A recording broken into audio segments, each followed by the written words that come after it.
नमस्कार दर्शकों, जेके प्राइम में आपका स्वागत है।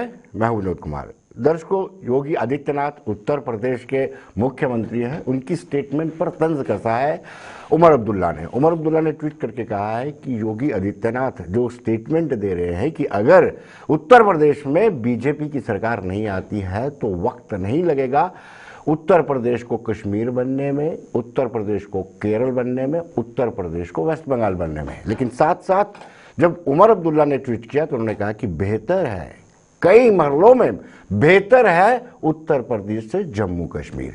ह्यूमन डेवलपमेंट की बात करें, लॉ एंड ऑर्डर की बात करें या दूसरी बात करें, दो बहुत ज्यादा अंतर उत्तर प्रदेश और जम्मू कश्मीर में है। उत्तर प्रदेश और जम्मू कश्मीर में अंतर को उन्होंने तंज के रूप में योगी आदित्यनाथ को ट्वीट किया है।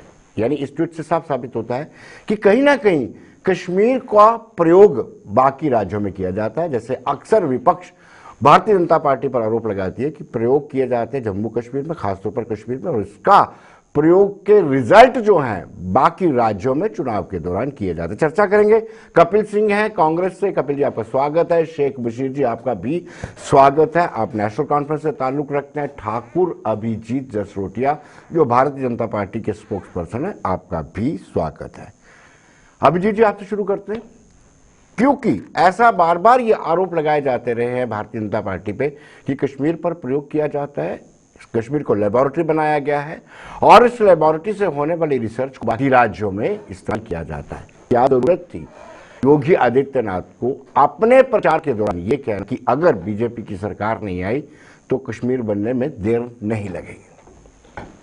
देखिए विनोद जी, ऐसा है कि एग्जाम्पल उसी चीज़ की दी जाती है जहाँ पर कोई चीज़ गलत हुई होती है, लोगों के साथ अगर नाइंसाफ़ी हुई होती है और जिस जगह के अंदर कोई ऐसी घटनाएं घटी हों जिसके कारण पूरे देश को शर्मिंदा होना पड़ा हो, और या फिर ऐसी देशद्रोही गतिविधियां जिस जगह पर हुई हों उसी जगह का रेफरेंस पूरे हिंदुस्तान में दिया जाता है। यूपी जहाँ पर हिंदुस्तान की एक नियर अबाउट 1/4 जनता रहती है, वहाँ पर एक एग्जाम्पल देखना वाजिब भी बनता है। क्यों ना लिया जाए ऐसा एग्जाम्पल, क्योंकि यहाँ पर जो किया गया पिछले 40-50 साल में वो आपके सामने ही है, जिसके कारण यहाँ पर कत्लो गारत का सिलसिला जो है वो चल पड़ा, खून खराबे का सिलसिला चल पड़ा, भ्रष्टाचार का सिलसिला चल पड़ा और बैकडोर अपॉइंटमेंट्स का सिलसिला चल पड़ा। इन सब चीज़ों के कारण ही जम्मू कश्मीर की जो अर्शवार रियासत है उसका बेड़ा गर्क हुआ।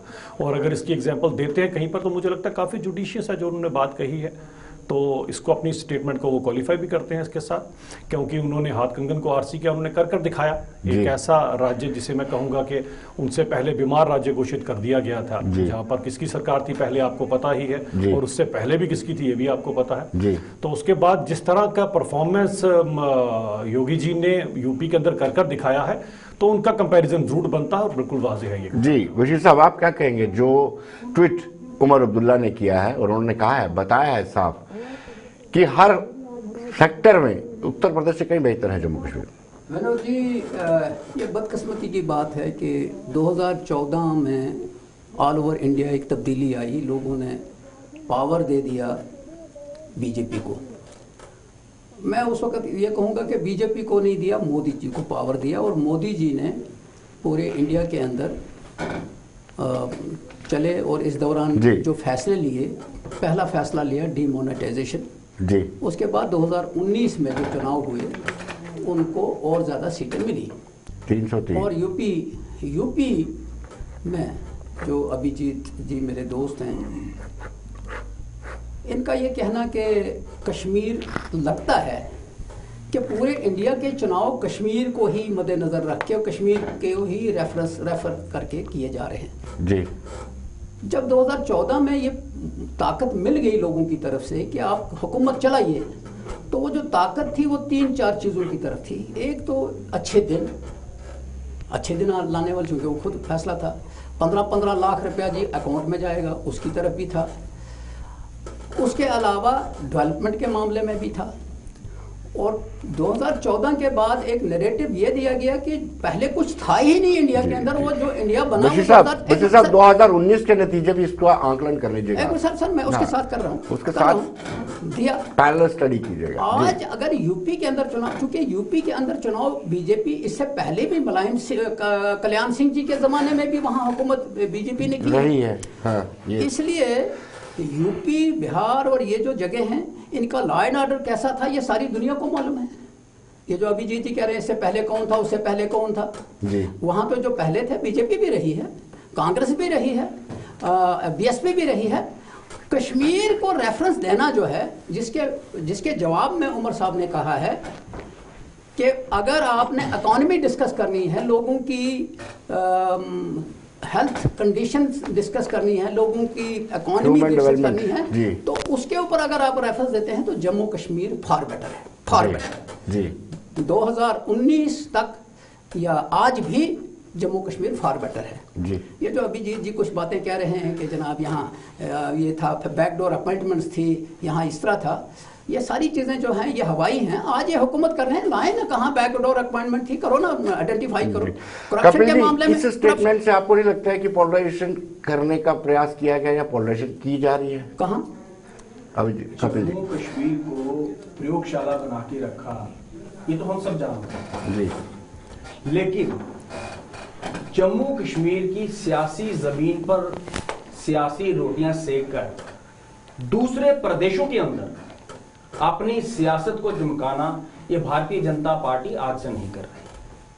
अगर हम बात करें योगी आदित्यनाथ और हिंदू वाहिनी की जी, उनके ऊपर कितने केसेस थे और उन केसेस की बुनियाद के ऊपर जब कोर्ट के अंदर उनके ऊपर डंडा चलाया गया तो योगी आदित्यनाथ सार्वजनिक रूप से पार्लियामेंट में रोते हुए नजर आए जी, और उसके बाद जब वो मुख्यमंत्री बने जी, तो एक एक करके वो हिंदू वाहिनी और उनके ऊपर जो दंगा फसाद, जनता के अंदर उन्माद फैलाने के जो केसेस हैं उनको वो खत्म करने का काम कर रहे हैं, प्रयास कर रहे हैं, और बहुत केसेस उन्होंने खत्म भी कर दिए हैं। डबल इंजन की सरकार 7-7.5 साल से लगभग भारतीय जनता पार्टी केंद्र में है, 5 साल से यूपी में है, और डबल इंजन की सरकार जब डेवलपमेंट का इश्तिहार छापती है यूपी के अंदर जी, अखबार में भी दिया जाता है, उसमें अमेरिका की इमारतें, कलकत्ता का फ्लाईओवर, आंध्र प्रदेश का बांध और चीन का एयरपोर्ट लगाया जाता है। वो तो चीन का मीडिया डिस्क्लोज करता है कि ये एयरपोर्ट तो हमारा था जी। फिर देश दुनिया में जो फसीहत होती है पूरे देश की, वो अलग बात है जी। और इस तरह की हरकतें करके अंततः अंत में भारतीय जनता पार्टी दावे बड़े बड़े करती है, लेकिन जब चुनाव आता है फिर उनको हिंदू मुसलमान याद आता है, जिन्ना के ऊपर सियासत करेंगे, कांग्रेस को कोसेंगे। और जिन्ना की बात मुझे याद आई, मैं बोलना जरूर चाहूंगा। जिन्ना के नाती हैं हमारे देश के अंदर अनीस वाडिया जी, और अनीस वाडिया जी से कितना चंदा भारतीय जनता पार्टी और आरएसएस लेती है ये ऑन रिकॉर्डेड है। और जब कोसने की बात आएगी, कोसेंगे, मीठा मीठा गप गप, कोड़ा कोड़ा थू थू जी। और जब डेवलपमेंट की बात आएगी तो डेवलपमेंट में जो पोस्टर बार चलाया जाएगा वो देश का भी नहीं चलाएंगे, विदेशों का चलाएंगे जी। हिंदू मुस्लिम करेंगे जी। कपिल जी, उसके अलावा भारतीय जनता पार्टी जवाब चाहिए। एक भारतीय जनता पार्टी ने एक टारगेट इस इलेक्शन के अंदर जी, या तो भूल गए हैं या छोड़ दिया है या वो बेहतर जानते हैं, पाकिस्तान जी। पाकिस्तान और चीन इस इलेक्शन में नजर नहीं आ रहे। हिंदू मुसलमान और जिन्ना ने अपनी जगह अभी भी बरकरार रखी जी। चलिए कभी जवाब दे लीजिए। अभिजीत जी आप जवाब देंगे। देखिए, ऐसा है, कांग्रेस का मैं समझ सकता हूँ, एक होता है सावन का अंधा, ये बेचारे पतझड़ में अंधे हुए हैं, हर जगह वही दिखाई देगी, पतझड़ ही दिखाई देगी।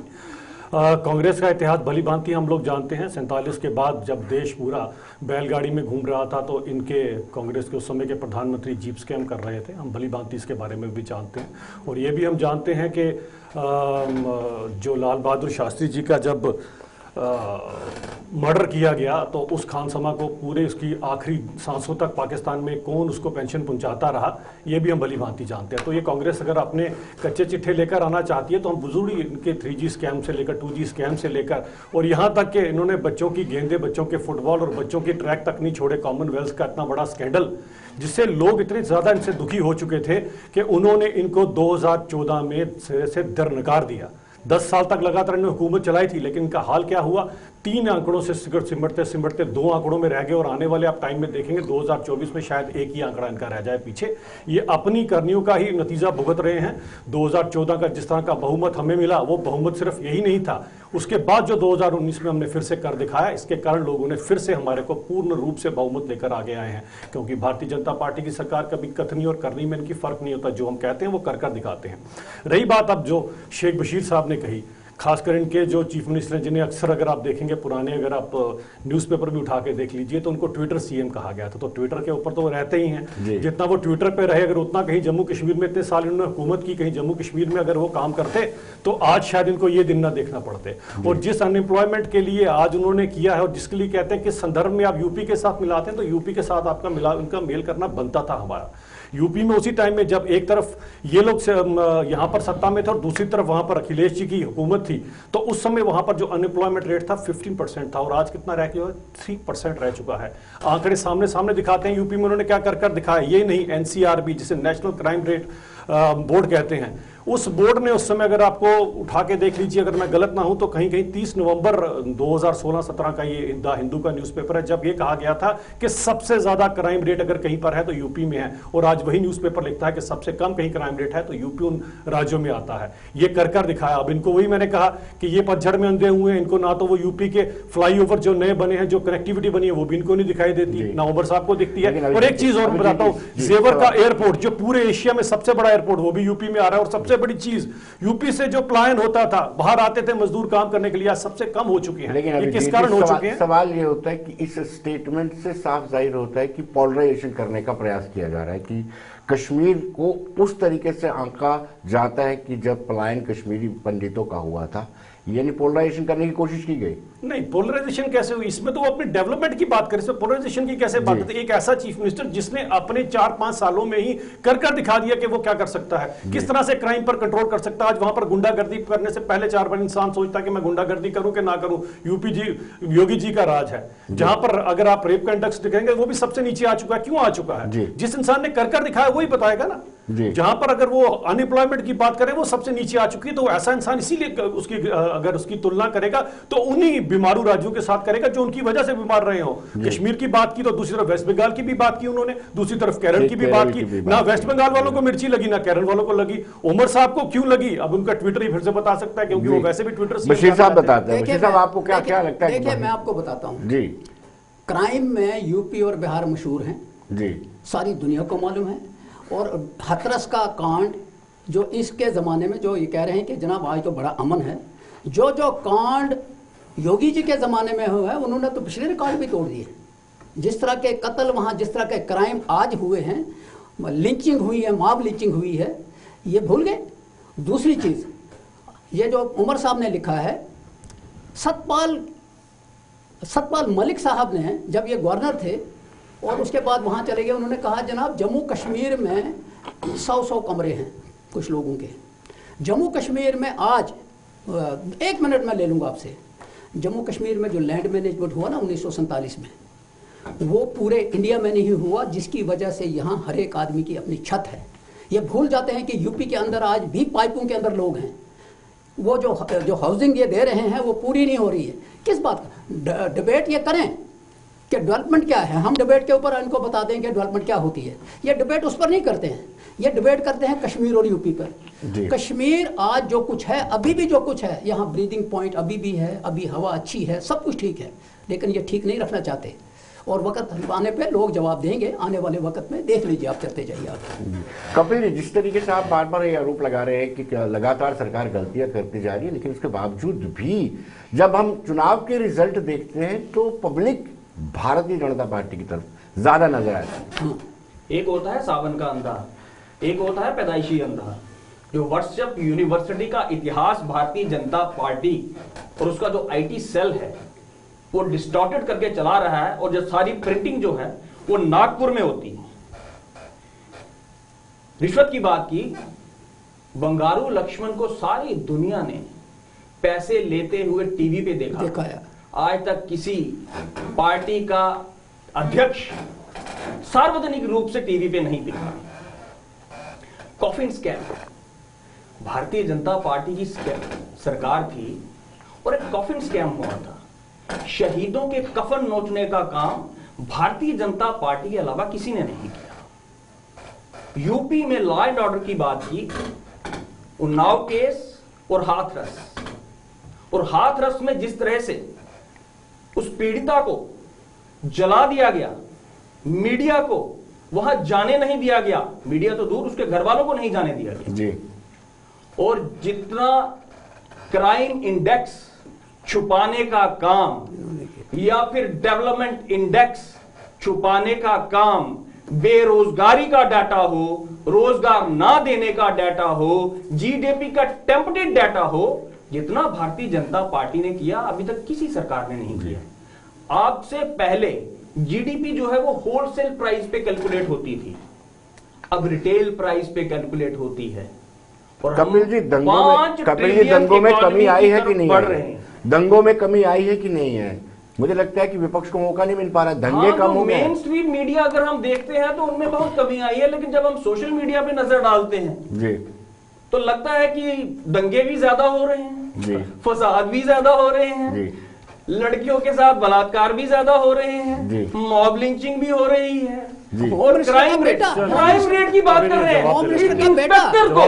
इंस्पेक्टर को वर्दी में मारा, गोली मार दी जाती है जी, और वो आदमी कौन निकलता है बात में, उसका संबंध कहां से निकलता है, और जब शोर पड़ता है तो फिर उसको आप अरेस्ट नहीं करते हैं। जी अब अभिजीत जी सुन लेते हैं। चलिए अभिजीत जी। देखिए जो मेरे कांग्रेस के प्रवक्ता बोल रहे हैं इनको पता होना चाहिए पूरा देश आज तरक्की कर रहा है, लेकिन इनकी राजस्थान की स्टेट में आज भी सबसे ज्यादा अनएम्प्लॉयमेंट है 19%। अब ये भी डाटा इनको गलत लगेगा, क्योंकि लगेगा ये कहते हैं डाटे भी गलत है, यानी कि CMI टेम्पर यानी कि सेंटर जो मॉनिटर कर रहा है इंडियन इकोनॉमी को वो भी गलत बोल रहा है इनके अकॉर्डिंग। खैर गलत ये करते होंगे अपने टाइम पे ऐसे कुछ डाटा मैनिपुलेट, इनको शायद तभी वही चीज लग रही है।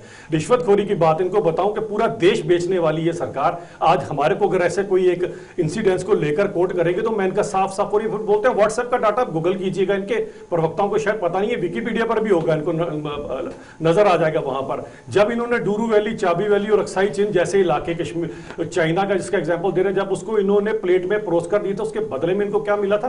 राजीव गांधी फाउंडेशन, इन्हीं की है राजीव गांधी फाउंडेशन में 100 करोड़ रुपया लेते हैं। पूरे देश का सौदा करने वाली सरकार ये आज हमें बताएगी कि हम क्या कर रहे हैं और क्या नहीं कर रहे हैं। और इनका आप इंडेक्स देखिए, इनको ये भी नहीं पता। अरे एनसीआरबी जिसका एक डाटा है जो खुद बोल रहा है कि भाई सबसे ज्यादा कम अगर क्राइम रेट कहीं पर है तो आज यूपी में है, वो भी इनको नहीं दिखाई देगा। इनको दिखाई कैसे देगा? इनको जो मार्गदर्शन है वही बेचारे कितने ज्यादा इनको नॉलेज है वो भी आपके सामने है। आलू से सोना बनाते हैं वो बेचारे, ऐसे जिनके लीडर होंगे उनके प्रवक्ताओं तक कितना ज्ञान पहुंचेगा वो हम भली भांति समझ सकते हैं। लेकिन इस देश के अंदर जो इनका 40-50 साल का रिपोर्ट कार्ड है वो अगर आपके सामने खोलकर रखा जाए तो पता चल जाएगा कि सिर्फ और सिर्फ बेईमानी, सिर्फ और सिर्फ लूट खसूट, अपने ही रिश्तेदारों का भला और एक ही परिवार का भला करने वाली ये सरकार, क्या जाने सबका साथ सबका विकास कि जो नारा देने वाली पार्टी इसके लोगों के साथ खड़ी है कि नहीं खड़ी है। अंत्योदय जिस पार्टी ने डार्विन को भी गलत प्रूफ करके दिखा दिया, डार्विन कहता था सर्वाइवल ऑफ फिटेस्ट, हमने कहा अंत्योदय, गरीबों की सरकार, गरीब जो सबसे पसमानदा सबसे गरीब है सबसे पहले उसका ध्यान रखा गया सरकार के अंदर। आज ये सरकार गरीबों की सरकार है, इसीलिए हमारा इंडेक्स देख लीजिए कि दिन बर दिन हमारी तरक्की हो रही है और ये 3 डिजिट से 2 डिजिट और फिर 1 डिजिट, और फिर सही बात अगली बारी वो आर्यभट्ट का शून्य ना इनको नजर आ जाए। इसीलिए मोदी जी ने अपनी एक अभी पिछले दिनों इन्होंने अपनी स्पीच में एक बात कही थी कि ये तो इस तरह से बिहेव कर रही है जैसे आने वाले 100 साल में इन्होंने कभी फिर से राज्य में आना ही नहीं है, इस तरह के बयानबाजी कर रहे हैं। अरे आप भी हमारे साथ कंधे से कंधा मिलाकर इस देश को आगे लेने के लिए हमारे साथ खड़े हो जाएं। किस तरह की आप ओछी राजनीति करते हो? जिस पाकिस्तान का आपने नाम लेते हैं, सलमान खुर्शीद आप ही के नेता हैं, बाकी के नेता उसी पाकिस्तान के आगे गुहार लगाते हैं हमें बचा लीजिए बीजेपी से। अरे आप अपने देश के नेता होकर वहां पर गुहार लगाएंगे, ऐसे देश को फिर पाकिस्तान के एग्जाम्पल देते हैं तब भी इनको चिंता होना शुरू हो जाती है। पाकिस्तान की पार्लियामेंट में कांग्रेस सबसे ज्यादा एग्जांपल दी जाती है, देखो जी कांग्रेस वहां ऐसी कह रही है, यानी कि देशद्रोही एक्टिविटी आप करते हो इसलिए पाकिस्तानी आपकी सपोर्ट करते हैं। देखिए ये समय था जब उत्तर प्रदेश में इलेक्शन हो रही थी और उमर अब्दुल्ला अपनी स्टेट के बारे में ज्यादा पेनिट्रेट नहीं होते, लोगों के बीच में नहीं जा रहे हैं, शांत बैठे हुए हैं, लेकिन उनको ट्वीट करने की क्या जरूरत थी? इसलिए जरूरत पड़ी जी कि जिस अंदाज से उन्होंने जम्मू कश्मीर का हवाला दिया, ये डंके की चोट पे आप कहते हैं, हम कहते हैं कि जम्मू कश्मीर के लोग आज बहुत अच्छे हैं। इसलिए अच्छे हैं कि जो यहाँ मैकेनिज्म था, यहाँ जो दलित थे उनको किसी ने आज तक कोई खुदकुशियाँ नहीं, अब खुदकुशियाँ करने लगे। अब खुदकुशियां करने लगे, ये खुदकुशियां करवाने वाले हैं, नंबर 1। नंबर 2, यूपी का ट्रैक रिकॉर्ड आपको भी मालूम है। और कितनी खुदकुशियां हुई हैं अब? कहाँ? जम्मू कश्मीर यहाँ हो रही हैं। अब मैं आपको बताऊं, कश्मीर में हो रही है, जम्मू में भी हो रही है। आपका इसके लिए मैं आपको उसको रिकॉर्ड लाऊंगा कि कितनी खुदकुशियां हो रही है और क्यों हो रही है, ये भी मैं आपको बताऊंगा। नंबर 1, अभी जी कह रहे हैं कि जनाब सब कुछ ठीक ठाक है।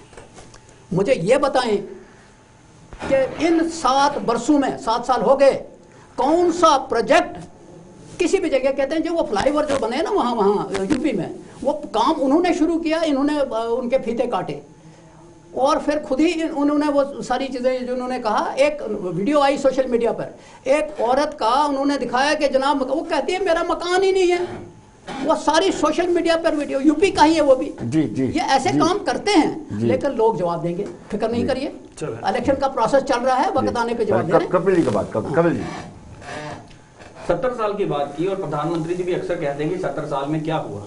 एक एक करके जो संस्थान भारतीय जनता पार्टी इस देश के अंदर बेच रही है वो 70 सालों में ही बने हैं। इन्होंने कहा कंधा मिलाइए, हम कंधा मिला सकते हैं लेकिन कंधा दे नहीं सकते जो संस्थान एक एक करके ये बेच रहे हैं। पीएम के सोने वाले बयान की बात की, वो पीएम ने खुद ही कोट किया था। हाँ, वो भाजपा आईटी सेल इतना चतुर है कि उसने डिस्टॉर्टेड करके उसको सोशल मीडिया पे राहुल गांधी के नाम पे गढ़ दिया। गरीबों की सरकार का बात करते हैं। और आरएसएस, चीन में क्या लेने जाते थे आरएसएस के नेता? और जो पीएम केयर फंड में चीनीज कंपनीज के इतने पैसे आए, वो कहां से आए? इलेक्शन में एक औरत के कपड़े खींचे जाते हैं। यूपी में जब ब्लॉक का चुनाव होता है, उस औरत के कपड़े खींचे जाते हैं। फिर कहते हैं कि लॉ एंड ऑर्डर मेंटेन हो रहा है, क्राइम रेट घट रहा है। जो डेवलपमेंट इंडेक्सेस, हाँ सबका साथ सबका विकास, भाई कितना विकास, किसका विकास? कोई डेटा दिया प्रधानमंत्री जी ने?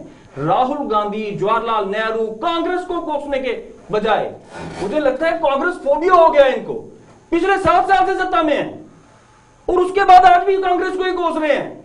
कोई अपनी उपलब्धि गिनवा दीजिए जी, कोई डेटा दे दीजिए कि हमने ये किया, इतना रोजगार दिया। सरकार ने दरवाजे बंद कर दिए जी, कह दिया कि हम किसी को रोजगार नहीं दे सकते। ये केंद्र सरकार का ऑफिशियल बयान है जी। जम्मू कश्मीर में जो रोजगार के लिए नौकरियां जो रिजल्ट आने वाले थे, उनके रिजल्ट इन्होंने कैंसिल करवा दिए। कपिल सवाल ये पैदा होता है उसके बाद भी जब भी इलेक्शन होते हैं तो आप देखते हैं कि बीजेपी अच्छी पोजीशन में होती है। आप जम्मू कश्मीर डीडीसी का इलेक्शन देख लीजिए, आप बाकी राज्यों के इलेक्शन देख लीजिए, आप कह रहे थे कि इतनी बड़ी डीडीसी में जो उन्होंने सोचा था वो नहीं हुआ। चलिए जो सोचा था नहीं हुआ। देखिए, चले जिस तरह से वेस्ट बंगाल में कोशिश की, नहीं कामयाब हुए जी। अब दूसरी रियासतों का इलेक्शन भी आगे है, कांग्रेस का जो परसेंटेज ऑफ वोट है वो दिन प्रतिदिन बढ़ रहा है और हिंदू मुस्लिम की सियासत से अब जनता बाहर आ रही है। चीन की बात की, अरुणाचल प्रदेश में जो गांव बसा दिया उसके ऊपर तो प्रधानमंत्री भी बात नहीं करते। बीजेपी क्या करेगी? अभी इनको पहले चीन से ही लेकर आते हैं। चीन का इनको बताते हैं इन्हीं के जो प्रधानमंत्री थे जवाहरलाल नेहरू जी, जब उन्होंने कहा कि ये जो ऊपर लाहौल स्पीति का इलाका है, सारे का सारा इलाका हिंदुस्तान का है और चीन इसके ऊपर अपनी गलत नजर रख रहा है। उस समय के पार्लियामेंट की आपको बात सुना रहा हूँ। तो नेहरू जी कहते हैं वहां होता ही क्या है? अरे वो इलाका बंजर इलाका, उधर कुछ नहीं होगा। तो किसी ने आगे से कटाक्ष किया कि नेहरू जी आपके सर पर भी एक बाल नहीं होता, तो बताएं उसका क्या करें? आप बोलिएगा ये भी गलत है, भी व्हाट्सएप ने निकाल लीजिएगा जरा इसके ऊपर। आज वही लाहौल स्पीति के अंदर अगर आपको पता होगा तो जो 800 करोड़ की हींग हम बाहर से मंगवाया करते थे, उसी लाहौल स्पीति से हमें सप्लाई होगी। खैर 1 इंच का भी अगर एरिया हो जो बंजर हो या ना कुछ ले, तो वो अपने देश का एरिया है। अपनी मातृभूमि की 1 इंच भी कैसे किसी को जानते? इनके प्रधानमंत्री ऐसी बात करते थे, आज हमें ये पाठ पढ़ाएंगे। और अभी जो बशीर साहब ने शेड्यूल कास्ट के लिए इनके लिए बहुत बड़ा एक प्यार जहाज पड़ा। तो मैंने पिछले दिनों प्रेस कॉन्फ्रेंस की थी, 1164 नंबर जीएडी का ऑर्डर आप ही का है और आपके ये जो साथ में पार्टनर इन क्राइम में कांग्रेस वाले बैठे हैं, ये भी उसी के अंदर थे। जो स्टेट ऑटोनॉमी कमेटी की रिपोर्ट और स्टेट ऑटोनॉमी की जो कमेटी बनाई गई, जिसको हेड आपके इनके कांग्रेस के बहुत बड़े एक नेता, बड़े बुजुर्ग नेता कर रहे थे और बाकी आपके कुछ कांग्रेस के और बचे कुछ नेशनल कॉन्फ्रेंस में थे, वो जीएडी के 1164 नंबर ऑर्डर को आपने क्या बोला, उसके अंदर 330 आर्टिकल से लेकर 339 तक का आर्टिकल जो है उसको इंडियन कॉन्स्टिट्यूशन का जो आर्टिकल है उसको यहाँ लागू नहीं होने देंगे। और उसके अंदर क्या था, उसके अंदर थी reservation for schedule caste, reservation for schedule tribe. और देखिए कितनी बड़ी दोगली नीति है सरकारों की। ये दोनों उस समय जो पार्टनर इन क्राइम है, कांग्रेस और नेशनल कॉन्फ्रेंस, ये दोनों के दोनों उस समय शेड्यूल कास्ट किनको वोट डालते थे, कांग्रेस को, शेड्यूल ट्राइब किसको वोट डालते थे, नेशनल कॉन्फ्रेंस को। और आपने उन्हीं लोगों से वोट लेकर उनके पीठ में खंजर भोगने वाला काम किसने किया, इन लोगों ने किया। और अगर वो लग जाती, वो वाली जो उन्होंने रिपोर्ट निकाली थी स्टेट ऑटोनॉमी, और ये ऑटोनॉमी के नाम पर ये काम किया करते थे, यानी कि शेड्यूल कास्ट को कोई पॉलिटिकल रिजर्वेशन नहीं देंगे, शेड्यूल ट्राइब को कोई पॉलिटिकल रिजर्वेशन नहीं देंगे। आज इनको इसलिए मिर्ची लग रही है क्योंकि शेड्यूल ट्राइब की इतनी सीटें आ गई और उनको अब अपनी पॉलिटिकल रिजर्वेशन मिल रही है। अपने टाइम के उनके पास बिल्कुल कोई भी अपने 50 साल का जो रिपोर्ट कार्ड है वो उनके पास नहीं, लेकिन हमारे 2-4 साल का हमारे से रिपोर्ट कार्ड पूछते हैं तो उनको बताते हैं IIM, IIT निकाल लीजिए, टनल्स निकाल लीजिए, और बोलते हैं फीता फीता ऐसे नहीं करता। आज देख लीजिए जिस चीज का भी मोदी जी ने कहा जिसका मैं फीता काटूंगा पूरा भी मैं ही कर जाऊंगा। जो अभी पिछले दिनों इनके भूले भटके पहुंच गए नेता जेड मोर टनल जिसे बोलते हैं जोजिला वाली टनल, जो पिछले कई सालों से चल रही थी, 20 सालों से, और जब थ्रू हुई तो सबसे पहले फारूक साहब ने, जिनकी सेहत वैसे ठीक नहीं रहती, वो गाड़ी लेकर पहुंच गए। तो बताएं फीता काटने की किसको उत्सुकता है, और वो किसने किया, पूरा पूरा हमने कर दिखाया। बनिहाल की टनल हम ही ने पूरी कर दिखाई। आज रेल लिंक हम ही बना रहे हैं यहां से वहां तक, बड़े बड़े इंस्टीट्यूट यहां आ रहे हैं, बड़ी बड़ी आपके सामने आज इंडस्ट्रीज यहां पर आ रही है। क्यों आ रही है? क्योंकि सबका साथ सबका विकास और सबका विश्वास वाली ये पार्टी ये नहीं देखती कि ये अब्दुल्ला खानदान से है या गांधी परिवार से है या ये मुफ्ती परिवार से, वो सिर्फ देखती है कि कौन हकदार है, किसको किस तरह से हक दिया जाए। इसीलिए लोग जो है भारतीय जनता पार्टी का साथ देते हैं, और कांग्रेसियों का 3 से 2 डिजिट, 1 डिजिट और 0 उनके पास आने वाला नेशनल कॉन्फ्रेंस का जो आपके सामने हाल हुआ है वो भी आपके बीच में है। 20 से ज्यादा जवान चीन की बॉर्डर पे शहीद हो गए, उसकी बात नहीं की। अनुराग ठाकुर किस परिवार से आते हैं ये बेहतर जानते होंगे। शिव कुमार चौहान का बेटा किस परिवार से आता है वो बेहतर जानते होंगे। ज्योतिरादित्य सिंधिया को तो इन्होंने ले लिया, जो उनकी बुआ जी हैं वो किस परिवार से आती हैं वो ये बेहतर जानते होंगे। इंडेक्सिस पे बात नहीं करेंगे, तरक्की पे बात नहीं करेंगे। से क्यों एतराज जो 56 इंच का सीना पाकिस्तान को दिखाना था अच्छा होना वो दिखाया नहीं, जो लाल आंख चीन को दिखानी थी वो तो दिखाई नहीं। आपने तो 20 सैनिक शहीद हो गए, राजीव आपने गांधी क्या फाउंडेशन में कार्रवाई आपने पैसे की? लेकर इंदिरा गांधी चीन के को भारत समय भेज में दिया। हमने 250 से ज्यादा राजीव गांधी चीन के फाउंडेशन का सैनिकों डाटा को निकाल दिया, मार 100 डाला करोड़ था। रुपया किस काम में लिया और चीन ने आपने? उसके निकालो जरा। बाद कभी भी इस देश के ऊपर और आपने ही गलवान के अंदर भी अपने देश की बेइज्जती करवाने वाली है कांग्रेस सरकार। गलवान में हमारे शहीदों ने उनको जो दिया, अभी गलवान का इतना। बशीर साहब आप बताइए कि क्या वाकई में सबका साथ सबका विकास हुआ है? बिल्कुल ना, किसी का विकास है, बीजेपी का विकास है और बीजेपी का ही साथ है। विनोद जी, लोग समझने लगे हैं, पहनते थे आरएसएस के लोग, अब पेंट पे आ गए, पेंट पे आ गए। और भारतीय जनता पार्टी का 5 स्टार ऑफिस दिल्ली का, ये जो तोते के और डिस्ट्रिक्ट में इतने 2 star 3 star Bharatiya Janata party Congress का तो नहीं है, गांधी परिवार का तो नहीं है, गांधी परिवार का तो नहीं है। कपिल बशीर साहब को कंप्लीट करने दीजिए। बशीर साहब कंप्लीट कीजिए मैं प्लीज। कंप्लीट कर रहा हूँ। ये जो रट लगाई हुई है, तीन परिवार, ये इनकी आदत बनी हुई है। और ये यकीन रख लीजिए, जिन्होंने परिवार ही खत्म कर दिए उनके पास क्या करना है। इन्होंने उसको, आज सामने आ रहा है वो जो नीरू मोदी को वहाँ भगाया जी, आज इनके पास जवाब नहीं है। ये दूसरों पर इल्जाम लगते हैं और वो नीरू मोदी को वहाँ भगवाया और रात को मिला। अब सारी चीज़ें आहिस्ता आहिस्ता बाहर आ रही हैं, फिक्र नहीं करिए। यूपी के चुनाव के बाद, इन 5 स्टेटों के बाद बैठ के किसी वक्त बात करेंगे। और ये जो सारी चीज़ें हैं, डेवलपमेंट पे ये बात नहीं करते, ये आते हैं वहाँ ही। जिस तरह आपने कहा ना, यूपी का चीफ मिनिस्टर कश्मीर, उसको क्या करना है कश्मीर को जी, कश्मीर का हवाला दे रहा है पूरे। अब सवाल ये है तब ये इसलिए क्योंकि वहाँ जब लोकल लेवल पे फेल हो जाते हैं ये उस चीज पे आते हैं, इसलिए इससे ज्यादा कुछ नहीं कहना। क्या वाकई में वजीर जी आप उत्तर प्रदेश में लोकल मुद्दों पर फेल हो गए, इसलिए आपने वेस्ट बंगाल, केरला और कश्मीर का जिक्र किया? लोकल मुद्दों में इनके कहने से तो खैर कोई फिर लोकल मुद्दों के अंदर आज लोगों को वहां भली भांति पता है कि उनके ऊपर किस तरह की इन्वेस्टमेंट हो रही है और किस तरह का वहां पर कनेक्टिविटी जो हुई है आपके सामने ही हुई है। आज यूपी जो है वो पूरी दुनिया में एक उदाहरण बन चुका है। आज योगी जी से हिंदुस्तान तो छोड़िए, बाहर के लोग जो हैं, फॉरेन के डेलीगेट्स पूछते हैं कि किस तरह से आपने इस बीमारू राज्य को 5 साल के अंदर ऐसी कौन सी जादू की छड़ी थी कि आपने इसको बदल दिया, किस तरह से बदल दिया, किस तरह से यहाँ पर रोड कनेक्टिविटी कर दी। आज वहां से सारे के सारे जितने गुंडे, बदमाश और जितने कांग्रेस के लोग थे वो सब वहां से भाग चुके हैं। क्यों भाग चुके हैं? क्योंकि तीनों में कोई खास फर्क नहीं था। आज यूपी के अंदर किसका राज है? आज अगर यूपी के अंदर राज है तो एक आम आदमी का राज है। आज इंसाफ का राज है यूपी के अंदर। आज बेरोजगारी खत्म हो चुकी है। तो आपके सामने इंडेक्स है, अरे 15% से 3%, 15% से 3% अनएम्प्लॉयमेंट रेट पहुंच गया। जम्मू कश्मीर का नाम, क्योंकि जम्मू कश्मीर में 50-60 साल आपने बेड़ा गर्क किया। क्यों कर रहे हैं? आप क्यों कर रहे हैं? पाकिस्तान की आप नाम लेते हैं, पाकिस्तान की असेंबली आपका नाम लेती है। अभिजीत जी, समय का अभाव है, आप हमारे कार्यक्रम में आए। बशीर साहब, आपका भी बहुत बहुत शुक्रिया। कपिल जी, आपका भी बहुत बहुत शुक्रिया। तो दर्शकों, आप बने रहिए देश दुनिया की खबरों के लिए और मुझे दीजिए इजाजत। नमस्कार। Thank you.